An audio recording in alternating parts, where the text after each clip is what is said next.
İran'ın nükleer programıyla ilgili tartışma Iran ও ইসরায়েলের যুদ্ধকে কেন্দ্র করে তুরস্কের প্রেসিডেন্ট রিসেপ তাইয়েপ এরদোয়ান কড়া ভাষায় হুঁশিয়ারি উচ্চারণ করে বলেছেন, ইসরায়েলের কর্মকাণ্ড এখন তাদের নিজেদের অস্তিত্বকে হুমকির মুখে ফেলেছে।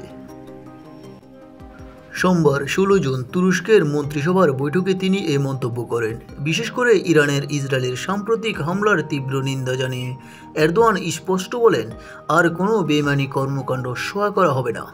নেতানিয়াহুকে এই বার্তা পৌঁছে দিতে হবে। তিনি আরও বলেন, মধ্যপ্রাচ্যে দিন দিন যেভাবে সংঘাত বেড়ে চলছে তার জন্য মূলত দায়ী ইসরায়েল। এই সহিংস নীতির ফলে পুরো অঞ্চলের নিরাপত্তা হুমকির মুখে পড়েছে, আর শেষ পর্যন্ত এই অস্থিরতা ইসরায়েলের জন্য বড় বিপদ ডেকে আনবে বলেও সতর্ক করেন তিনি।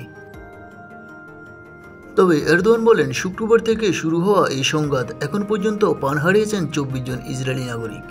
অন্যদিকে ইসরায়েলের পাল্টা হামলায় ইরানের মৃত্যু হয়েছে 250-এরও বেশি মানুষ।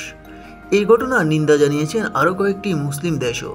তবে তুরস্কের প্রেসিডেন্টের এই বক্তব্য শুধু মধ্যপ্রাচ্যের রাজনীতি নয়, বিশ্বজুড়ে এক ধরনের কড়া বার্তা বলে বিশ্লেষণ করেছেন বিশেষজ্ঞরা। নিউজ বাংলা 29।